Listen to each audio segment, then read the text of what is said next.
নমস্কার বন্ধুরা, অ্যাসপারেন্ট ওডিসিতে আপনাদেরকে অনেক অনেক স্বাগত। প্রথমেই বলে রাখি,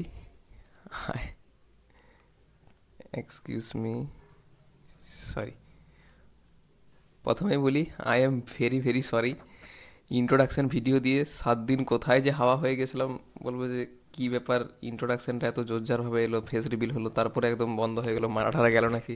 সেরকম নয়, বাড়িতে একটা খুব হেলথ এমার্জেন্সি চলে এসেছিলো, ওই জন্য 7 দিন আমাকে হসপিটালেই থাকতে হচ্ছিলো। তো যাই হোক, কালকে কোনো মতে বাড়ি ফিরেছি। তো সেই মতন আজকের থেকে আবার সেই পুরোদমে চলতে থাকবে, আর এইবারে পুরোটা রেগুলার থাকার চেষ্টা করব। ওকে, তো আজকে যেটা বলেছিলাম, কনস্টেবল 2013 যে এক্সামটা হয়েছে, কনস্টেবল দিয়ে শুরু করবো বলেছিলাম। 2013 এক্সামের যে জিকের পার্টটা আজকে সেটা সলিউশন করাবো। প্রত্যেকটা প্রপার অ্যানালিসিস যেভাবে আমি করাই, আমার দেখেছো যে শুধু অপশান বলে বেরিয়ে গেলাম এরকম নয়, যতটা সম্ভব কনসেপ্ট ডিসকাস করার চেষ্টা করি। আজকেও সেটার কোনো খামতি হবে না। চলো শুরু করি। আচ্ছা হ্যাঁ, যাদের পিডিএফের প্রয়োজন তাদের ডেসক্রিপশানে লিঙ্ক দেওয়া আছে টেলিগ্রামের, ওখান থেকে জয়েন করতে পারো, অথবা এই কিউআর কোডটা স্ক্যান করে জয়েন করতে পারো, বা ডাইরেক্টলি টেলিগ্রামে এই অ্যাসপারেন্ট ওডিসি সার্চ করলে তোমার বেরিয়ে যাবে। ওকে, চলো শুরু করি প্রথম কোশ্চেন দিয়ে। দেখো, প্রথমটা হচ্ছে ম্যাচ দ্য ফলোয়িং, মানে একদিকের সাথে একদিকে মেলাও। এখানে কোনো অপশন নেই, তোমরা নিজের মনে প্রথমটা একটু মেলাও, না হলে তো আমি বলছি তারপরে মেলাও নিজেরা।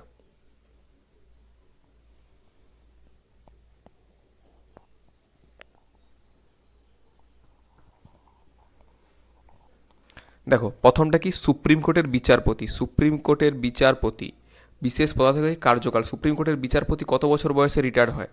সুপ্রিম কোর্টের বিচারপতি রিটায়ার হয় 65 বছর বয়সে। প্রথমটা মিলে গেল। দ্বিতীয় কি, হাইকোর্টের বিচারপতি। হাইকোর্টের বিচারপতি বয়স রিটায়ারমেন্ট কাল হচ্ছে 62 বছর। দেখো, এখন পশ্চিমবঙ্গে খুব মানে এইটা নিউজে আছে, কারণ কি অভিজিৎ গঙ্গোপাধ্যায়, যিনি জাজ আমাদের ছিলেন কলকাতা হাইকোর্টের, উনি রিসেন্টলি পদত্যাগ করলেন। ওনার কদিন ছিল, তো উনি 62 বছর বয়সের কাছাকাছি ওনার বয়স ছিল আর কি।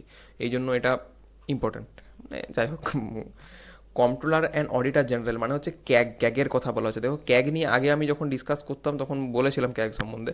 তো ক্যাগের কার্যকাল কটা, মানে সময়কাল, ক্যাগের কার্যকাল হচ্ছে 6 বছর বা 65 বছর বয়স পর্যন্ত। মানে হয় তার টার্ম 6 বছর সে পূরণ করে দিল, অথবা তার বয়স যদি 65 হয়ে যায় তাহলে তার কার্যকাল খতম হয়ে যাবে। এটা হচ্ছে যেটির মধ্যে যেটির মধ্যে কম হবে সেটি। নেক্সট, রাজ্যপাল কি, রাজ্যপালের কার্যকালের হচ্ছে তোমার 5 বছর। দেখো, রাজ্যপালের কার্যকাল 5 বছর এটা বলা আছে, কিন্তু কি রাজ্যপাল তোমার মানে গভর্নর, ইনি আমাদের প্লেজার অফ দ্য প্রেসিডেন্ট, মানে ইনি প্রেসিডেন্টের স্বেচ্ছায় আর কি ইনি মানে গভর্নর হয়ে আছে, মানে রাজ্যপাল হয়ে আছে। তো এনার জেনারেলি কার্যকাল হচ্ছে 5 বছর আর কি।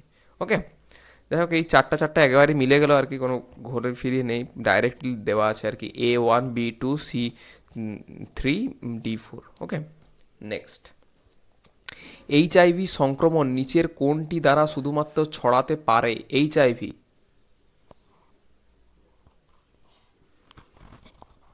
কোনটিতে এইচআইভি ছড়ায়? সঠিক উত্তর হলো খাদ্য ভাগ, এই সরি, অন্যের রেজার ব্যবহার করলে। অন্যের রেজার ব্যবহার করলে ধরো ব্লেডের সংস্পর্শে যদি চলে আসে আর কি, ব্লাডটা আর কি, সেখান থেকে এইচআইভি ছড়ায়। আর পরস্পর আলিঙ্গন করলে হয় না, শৌচাগার ব্যবহার করলেও হয় না, খাদ্য ভাগ করে গেলেও হয় না আর কি। এইচআইভিটা কি, এইচআইভি হচ্ছে হিউম্যান ইমিউনো ডেফিসিয়েন্সি ভাইরাস। আর এটা হচ্ছে তোমার যে রোগটা হয় সেটা হচ্ছে তোমার এডস। ঠিক আছে, এডস রোগটা হয় আর কি। নেক্সট, শুষ্ক বরফ মানে এই তিনটা অপশন ম্যাচ দা ফলোইং। দেখো, আগের কোশ্চেন কতটা লেভেলের হতো আর কি, বর্তমানে তো কনস্টেবলের কোশ্চেন একদম সহজ আসছে। দেখো, আগের বারে সেই ইউপিএসসি টাইপের কোশ্চেন। চলো বলো, শুষ্ক বরফ মানে কার্বন ডাইঅক্সাইডের কঠিন রূপ, না শুষ্ক বরফ মূলত শীতলীকরণের জন্য ব্যবহার করা হয়, না জল থেকে তৈরি হয় জল থেকে তৈরি বরফ শুষ্ক বরফের থেকে ঠান্ডা? বলো কোনটা।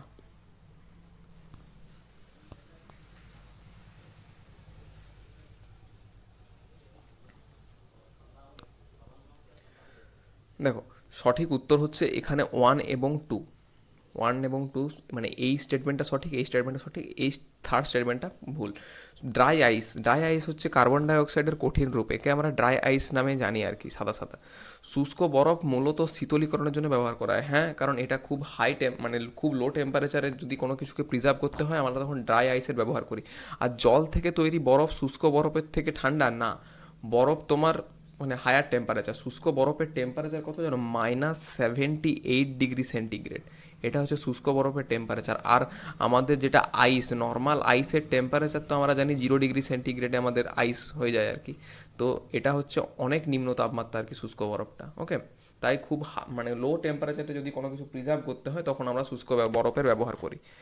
নেক্সট, নিচের কোনটি বিশ্ব উষ্ণায়ন মানে হচ্ছে গ্লোবাল ওয়ার্মিং এবং জলবায়ু পরিবর্তন, ক্লাইমেট চেঞ্জ, গ্লোবাল ওয়ার্মিং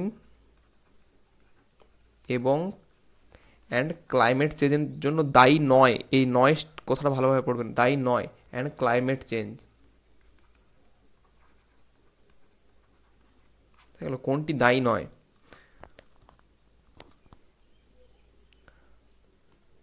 দেখো এখানে সঠিক উত্তর হচ্ছে সিএফসি নির্গমন। সিএফসি মানে ক্লোরোফ্লোরো কার্বন নির্গমন। বলবে এটা কি করে হতে পারে? এটাই কারণ সিএফসি কি জন্য তোমার দায়ী জানো? এটা হচ্ছে ক্লোরোফ্লোরো কার্বন, ফ্লোরো কার্বন। এটা ওই রেফ্রিজারেটর, এসি এইটার থেকে বের হয় আর কি। এইটা কিসের জন্য দায়ী? এটা হচ্ছে ওজোন স্তর, দূর, ওজোন স্তরকে ধ্বংস করার জন্য।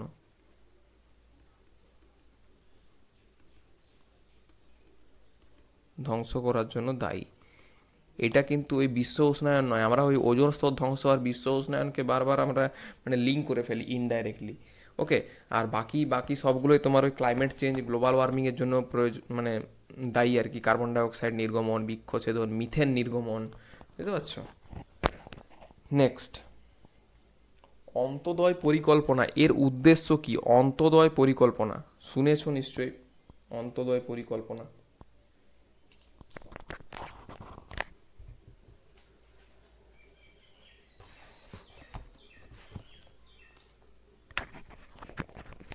সঠিক উত্তর হলো গরিব মানুষের উন্নয়ন। গরিব মানুষ যারা মানে একদম বিপিএল যে লেভেলটা আর কি, ওই বিপিএল লেভেলের যে বিলো প্রভার্টি লাইন আছে তার থেকে অনেকটাই নিচে আর কি, তারা মানে নিজেদের মানে দিন আনি দিন খায় সেটাও করতে পারে না, তাদেরকে অন্তোদয় পরিকল্পনা দেওয়া হয়। তাদের দেখবে রেশন কার্ডে বিভিন্ন কার্ড টাইপের হয় আর কি, আর কে এস ওয়াই 1, আর কে এস ওয়াই 2, এই টাইপের অন্তোদয় কার্ড হয় আর কি। তো এটা ওই গরিব মানুষের উন্নয়নের জন্য। আর এই অন্তোদয় পরিকল্পনাটা তোমার 2011 সালে তোমার লঞ্চ হয়েছিল। বর্তমানে এই পরিকল্পনার নাম হচ্ছে Pandit Deendayal Upadhyay Upadhyay livelihood mission. Livelihood mission বর্তমানে এই পরিকল্পনার পুরো নাম আর কি, Pandit Deendayal Upadhyay livelihood Antyodaya Yojana, sorry Antyodaya Yojana, livelihood mission এইটাও বলা যায় আর কি। ওকে, নেক্সট, ভারতের সবুজ বিপ্লব নিচের কোন ক্ষেত্রে সবচেয়ে সফল? গ্রিন রেভলিউশন কোন ক্ষেত্রে সব থেকে সফল?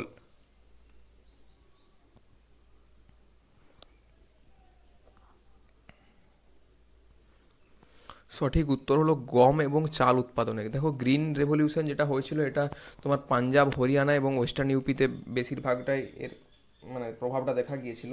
তো এটার জন্য আর কি তোমার হাই ইল্ডিং সিড মানে উন্নত মানের বীজ প্রোভাইড করা হয়েছিল, লোন প্রোভাইড করা হয়েছিল, মেশিনারি প্রোভাইড করা হয়েছিল আর কি সস্তা দামে। তো এটা ওই অঞ্চলে, তো সেখানে দেখবে ওই জন্য পাঞ্জাব অঞ্চলে গম এবং চালের প্রচুর পরিমাণে উৎপন্ন হয়। তো এটার বেশিরভাগ প্রভাবটা তোমার এই ধান এবং চাল উৎপাদনে দেখা গিয়েছিল। ওকে, আর যদি বলে গ্রিন রেভলিউশনের তোমার সবুজ বিপ্লবের সময়কাল কত, তখন মনে রাখবে 1965-এ গ্রিন রেভলিউশন তোমার লঞ্চ করা হয়েছিল। ওকে, নেক্সট, এম.এস. স্বামীনাথনজি। সংসদের নির্বাচনে ভোট দেওয়ার অধিকার, ভোট দেওয়ার যে অধিকার, এই যে রিসেন্টলি ভোট যে চলছে, এই ভোট দেওয়ার অধিকারটা তোমার কি ধরনের অধিকার? মৌলিক অধিকার, না রাজনৈতিক অধিকার, না আইনি অধিকার, না স্বাভাবিক অধিকার?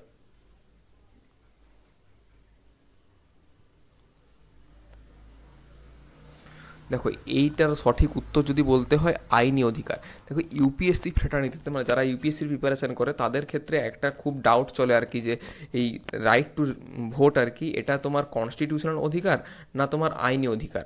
তো যেহেতু ইউপিএসসিতে কোশ্চেনটা একবার এসেছিলো, ইউপিএসসি তোমার অ্যান্সার নিয়েছিল আইনি অধিকার মানে হচ্ছে লিগাল রাইট। তো সেহেতু আমরা এটা কনস্টিটিউশনাল অধিকার আমরা বলতে পারি না, কারণ যেহেতু ইউপিএসসির মতো একটা বড় সংস্থা আর কি, যাদের ক্রেডিবিলিটির উপরে আমরা কেউ মানে আঙুল তুলতে পারে না, তারা যখন ওই অ্যান্সারটা নিয়েছিল, তো আমরা এটাকে আইনি অধিকার মেনেই চলবো আর কি। ওকে, নেক্সট। 1930 সালে মহাত্মা গান্ধী আইন অমান্য আন্দোলন শুরু করেন, মানে এটাকে সিভিল ডিসোবিয়েন্ট মুভমেন্ট বা সিডিএম শর্ট ফর্মে বলি। এটা কোথার থেকে শুরু করেন? দেখো একটু ট্রিকি আছে, কারণ অপশানগুলোতে খেলেছে এখানে। বলো।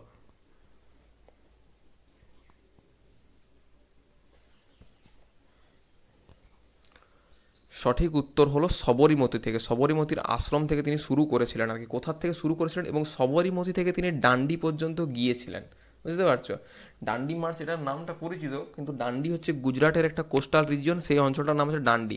তো তিনি তার যাত্রাটা শুরু করেছিলেন সবরীমতী নদীর ওখানে তোমার আশ্রম থেকে। এটা শুরু হয়েছিল তোমার 6 এপ্রিল 2030, এই 1930 সালে। ওকে। আর ইনি গান্ধীজি তার 78 জন ফলোয়ারকে নিয়ে সাথে করে এই ডান্ডি মার্চটা করেছিলেন, বুঝা গেল? নেক্সট। সর বারদলি সত্যাগ্রহ 1928-এর নেতাকে, বারদলি সত্যাগ্রহের সাথে কোন নেতার নাম যোগ করা হয়? এটা সোজা কোশ্চেন, পারবে আর কি। দেখো সব থেকে বড় ব্যাপার কি জানো, আগেকার যে কনস্টেবল পরীক্ষার কোশ্চেনের একটা স্ট্যান্ডার্ড ছিল যে যে হ্যাঁ এইগুলো থেকে পড়ে আসবে। আর এখন মানে যাইছে তাই, যেখান থেকে পাচ্ছে তুলছে। সেই কারেন্ট অ্যাফেয়ার্সের যেগুলো কেউ তুলে আনে না, সেই শ্মশান থেকে তুলে আনছে কোশ্চেন। কোশ্চেনের আগের পরীক্ষার কোশ্চেনের লেভেল ছিল কনস্টেবলের। এই দেখো, যা তুমি ইতিহাস বই পড়ে খুঁটিয়ে খুঁটিয়ে জানতে পারবে আর কি। সঠিক উত্তর হলো সর্দার বল্লভভাই প্যাটেল। সর্দার বল্লভভাই প্যাটেল। বল্লভভাই প্যাটেল হচ্ছে বারদলি সত্যাগ্রহের নেতা। এখানে বল্লভভাই যে প্যাটেল এটা নয়, এটা সর্দার বল্লভভাই প্যাটেলের দাদা আর কি। আর সর্দার বল্লভভাই প্যাটেল তোমার বারদলি সত্যাগ্রহ, এখানে তিনি তার এই সর্দার উপাধিটা আর কি দেওয়া হয় এই এই সত্যাগ্রহটার পরে আর কি। এই উপাধিটা দিয়েছিল আর কি আমাদের গান্ধীজি, MK গান্ধী, মোহনদাস করমচাঁদ গান্ধী। মোহনদাস করমচাঁদ গান্ধী সর্দার বল্লভভাই প্যাটেলকে তোমার এই সর্দার উপাধিটা দিয়েছিল, মনে রাখবে। নেক্সট। আবার ম্যাচ দ্য ফলোয়িং করো। কোন অ্যাসিড কিসে থাকে আর কি? ডান দিক বাঁ দিক মেলাও, একটু সময় দিচ্ছি, না হলে তো আমি তো করে দেবো।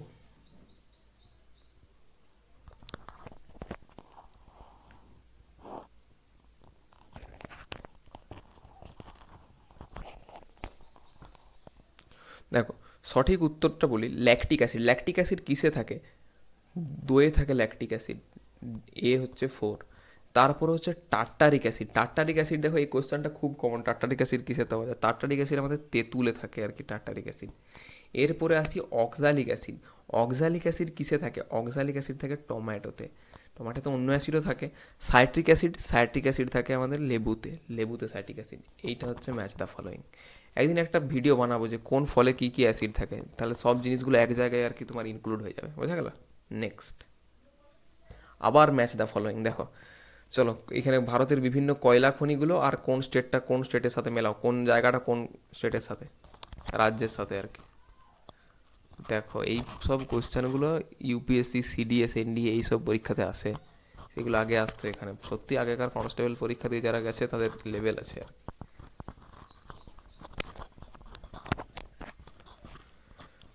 চলো মেলায়। ঝরিয়া। ঝরিয়া কোথায়? ঝরিয়া আমাদের প্রতিবেশী রাজ্য।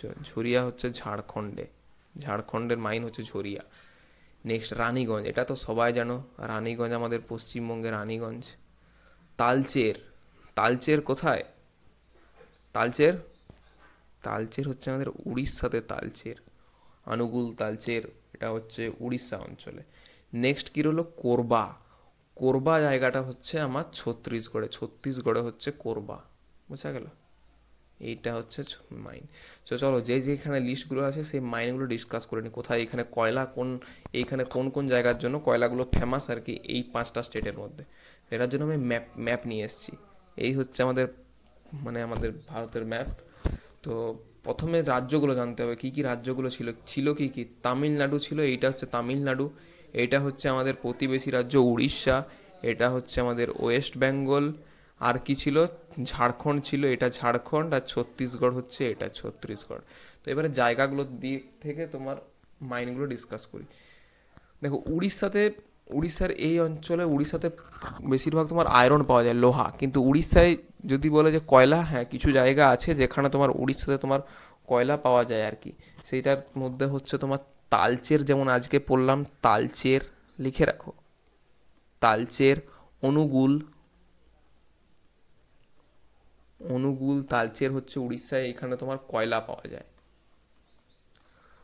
পশ্চিমবঙ্গে কি, পশ্চিমবঙ্গের জায়গাগুলোর নাম শুনিলি একটু। পশ্চিমবঙ্গে হচ্ছে রানীগঞ্জ,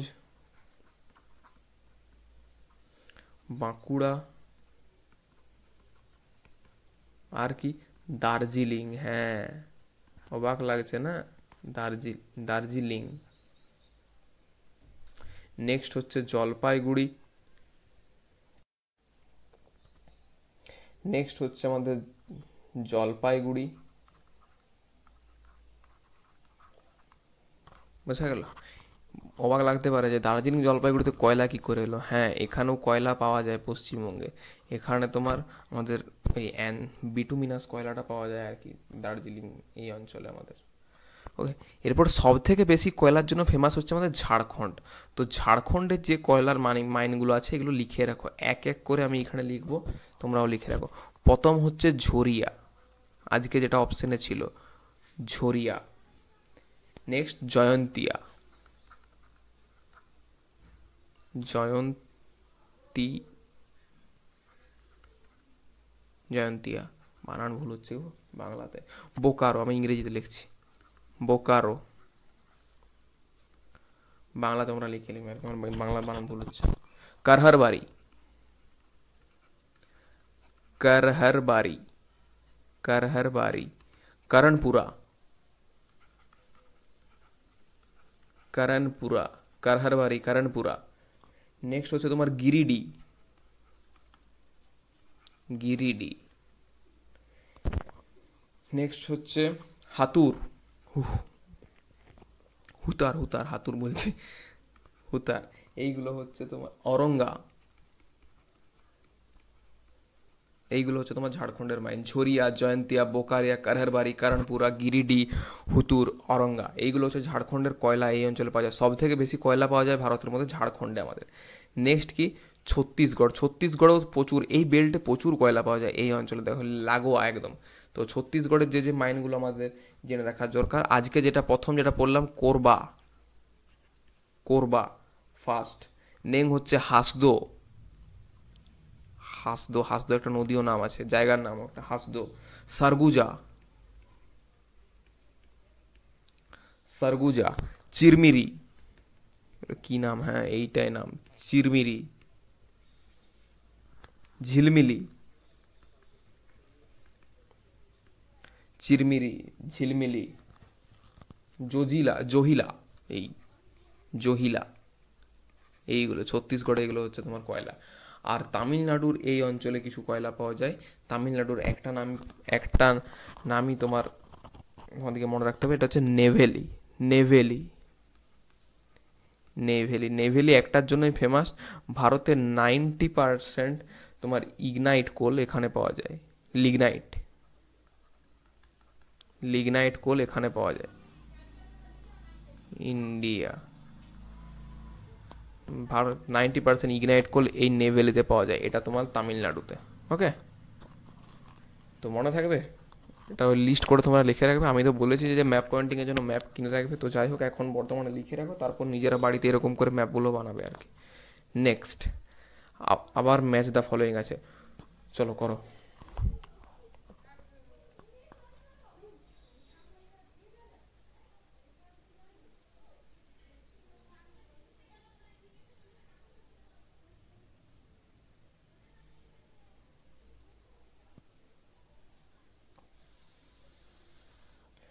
দেখো, সৌরজগতের ক্ষুদ্রতম গ্রহ, সৌরজগতের সব থেকে ক্ষুদ্রতম গ্রহ যেহেতু যদি তোমাকে কেউ বলে, তখন বর্তমান দিনে বুধ বলবে। আগেকার দিনে হলে আমরা শনি বলতাম, কিন্তু শনি বর্তমানে কোনো গ্রহ, সরি, প্লুটো বর্তমানে কোনো গ্রহ নয়। না হলে নর্মালি তোমার প্লুটো হচ্ছে তোমার সব থেকে ছোট গ্রহ। সৌরজগতের বৃহত্তম গ্রহ, সৌরজগতের বৃহত্তম গ্রহ হচ্ছে বৃহস্পতি। বৃহস্পতি হচ্ছে সৌরজগতের বৃহত্তম, সব থেকে বৃহত্তম গ্রহ, একে জুপিটার বলা হয়, জুপিটার। সৌরজগতের সূর্য থেকে দ্বিতীয় গ্রহ, সূর্য থেকে দ্বিতীয় গ্রহ হচ্ছে শুক্র, যার নাম এখানে নেই, শুক্র, বা একে ভেনাস বলা হয়। সূর্যের নিকটতম গ্রহ, সূর্যের সব থেকে নিকটে আছে তোমার বুধ, মার্কারি। ঠিক আছে, নেক্সট। আবার কোশ্চেনটা রিপিট হয়েছে, চলো এটা বাদ দাও। কোন ভিটামিন ভাইরাল ইনফেকশন চিকিৎসার জন্য কার্যকরী? ভাইরাল যে ইনফেকশনগুলো হয়, কোন ভিটামিন কার্যকরী ইনফেকশন চিকিৎসার জন্য?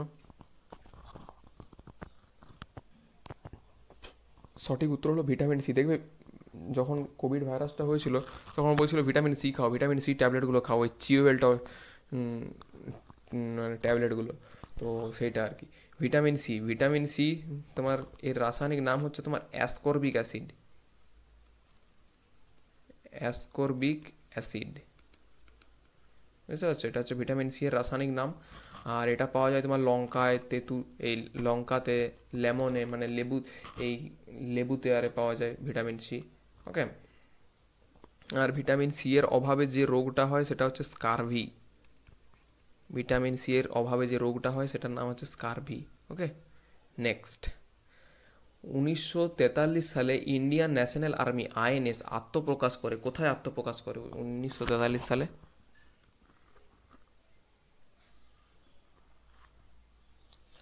সঠিক উত্তর হলো সিঙ্গাপুরে। সিঙ্গাপুরে ইন্ডিয়ান ন্যাশনাল আর্মি আত্মপ্রকাশ করে জাপানি সোলজারদের কাছে। নেক্সট। সূর্য ওঠার একটু আগে ও সূর্য ডোবার পরেও দাগিমা রেখার নিচে সূর্যকে দেখতে পাওয়া যায়, এর কারণ কি? দেখবে সূর্য যখন ওঠে তার আগে নর্মালি যেটা ওঠে তার থেকে একটু উঁচুতে দেখা যায়, বা যখন ডোবে আর কি গোধূলি আর তোমার ওই ভোরের সময়টাতে, তো ওইটার কি জন্য হয় আর কি এই ঘটনাটা? সঠিক উত্তর হলো এই ঘটনাটা হয় সূর্যের মানে প্রতিসরণের জন্য। সূর্যের যে আমাদের আলোটা আছে সেটা বায়ুমণ্ডলের গ্যাসের সাথে তোমার প্রতিসারিত হয়, সেটার জন্য তোমার এরকম দেখায়, সূর্যকে একটু উপরে দেখায় আর কি নর্মালি, যেটা তার অবস্থান তার থেকে সূর্যের প্রতিসরণের জন্য। নেক্সট।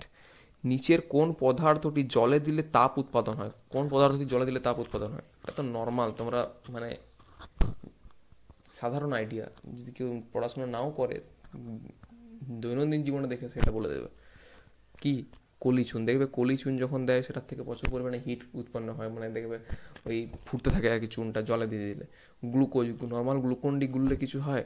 কিছু হয় না। ফ্রুক্টোজ, ফ্রুক্টোজ হচ্ছে ফলের ভিতরে যে ন্যাচারাল সুইটনারটা থাকে সেটাকে ফ্রুক্টোজ বলে, জলে দিলে কোনো কিছু হয় না। লবণ, কোনো কিছুই হয় না। আলটিমেট অ্যান্সার হচ্ছে কলিচুন। এটা হচ্ছে এক্সোথার্মিক প্রসেস। এই প্রসেসটাকে যে জলে দিলে তাপ উৎপাদন হচ্ছে, রিয়েকশনটা যেটা হচ্ছে সেখান থেকে তাপ উৎপাদন হচ্ছে, সেটাকে বলে এক্সোথার্মিক প্রসেস। নেক্সট। খবরের কাগজ দিয়ে খাবার মুড়লে দূষিত হয়, কি পদার্থ থাকে তার জন্য আর কি দূষিত হয় খাবারটা? খবরের কাগজ দিয়ে যদি আমরা মুড়ি আর কি খাবারকে।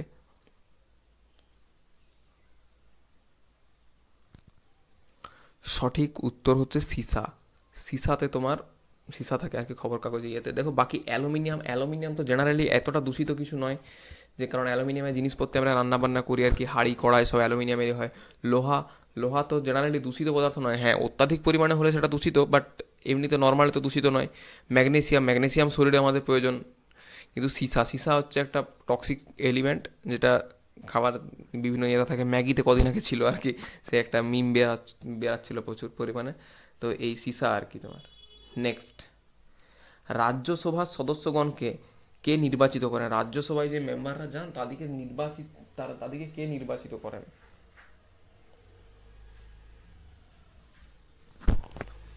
সঠিক উত্তর হচ্ছে বিধানসভার নির্বাচিত সদস্যগণ। দেখো বিধানসভার নির্বাচিত সদস্যগণ মানে লেজিসলেটিভ অ্যাসেম্বলিতে যারা ইলেক্টেড হয়ে আসে সেই, তারা রাজ্যসভার সদস্যগণকে নির্বাচিত করেন। ওকে, ডাইরেক্টলি ইলেকশন হয় না, জনগণ হবে না, লোকসভা তো হবে না, বিধান পরিষদ মানে লেজিসলেটিভ কাউন্সিল এটাও হবে না। নেক্সট। রাজ্যপালকে কে শপথ করান মানে ওথ, রাজ্যপালকে কে শপথ বাক্য পাঠ করান? এই কোশ্চেনগুলো খুব আসে আর কি, আর স্ট্যান্ডার্ড কোশ্চেন এগুলো, বিভিন্ন পরীক্ষাতে আসে, এসএসসি তে তো ভালো ভালো কোশ্চেন আছে এইগুলোর থেকে। সঠিক উত্তর হলো সেই কনসার্নিং স্টেটে মানে যে স্টেটের রাজ্যপাল নিয়োগ হবে সেই স্টেটের হাইকোর্টের প্রধান বিচারপতি, হাইকোর্টের চিফ জাস্টিস তাকে শপথ বাক্য পাঠ করান। নেক্সট। ভারত ও শ্রীলঙ্কার মধ্যে কোন প্রণালী অবস্থিত? খুব ইম্পর্টেন্ট কোশ্চেন, অনেকবার এসেছে, আগেও আমি অনেকবার বলেছি এগুলো। ভারত ও শ্রীলঙ্কার মধ্যে কোন প্রণালী অবস্থিত? সঠিক উত্তর হচ্ছে পক ফোলানি বা পাল্ক বে। পাল্ক বে এটা হচ্ছে তোমার পাল্ক স্টেট, এটা হচ্ছে তোমার ওই ভারত শ্রীলঙ্কার মধ্যে অবস্থিত। বেরিং প্রণালী এটা কোথায়? বেরিং প্রণালী হচ্ছে তোমার রাশিয়া এবং ইউএসএ, আমেরিকার মধ্যে Bering strait. Hormuz, strait of Hormuz এটা কোথায়? এটা হচ্ছে তোমার ওমান, এই ওমান অর ইউএই, ওই মানে দুবাই এই অঞ্চলে। অ্যান্ড এর সাথে তোমার ইরান, ওই যে ফাঁকা জায়গাটা ইরান, এখানে যেখানে আর কি এখন মানে বোমবার হচ্ছে আর কি, ইরান বোম মারছে ওই জায়গায়। মালাক্কা প্রণালী, মালাক্কা প্রণালী কোথায়? এটা হচ্ছে আন্দামান নিকোবরে, আন্দামান নিকোবর। আচ্ছা আমি ম্যাপটা আনলে ভালো হতো, দেখিয়ে দিতাম গ্লোবাল ম্যাপটা আনলে। যাক পরের দিনে চেষ্টা করবো ম্যাপ আনে দেখানোর। নেক্সট, কোন শিল্পকে উদীয়মান শিল্প বলা হয়? সানরাইজ ইন্ডাস্ট্রি উদীয়মান শিল্প, ছোটোর থেকে পড়ে আসছে এগুলো, সেই ইকোনমিক জিওগ্রাফিতে 9, 10, 8-এ পড়তাম আর কি, উদীয়মান শিল্প। তখনও সে এই কোশ্চেনটা আসতো, কোন কয়েকটি শিল্পের নাম বলে এটি উদীয়মান শিল্প। সঠিক উত্তর হচ্ছে পেট্রো রসায়ন শিল্প। পেট্রো রসায়ন হচ্ছে তোমার উদীয়মান শিল্প। নেক্সট, ম্যানোমিটার যন্ত্রের সাহায্যে চাপ মাপা হয়, কিসের চাপ মাপা হয় ম্যানোমিটার যন্ত্রের সাহায্যে?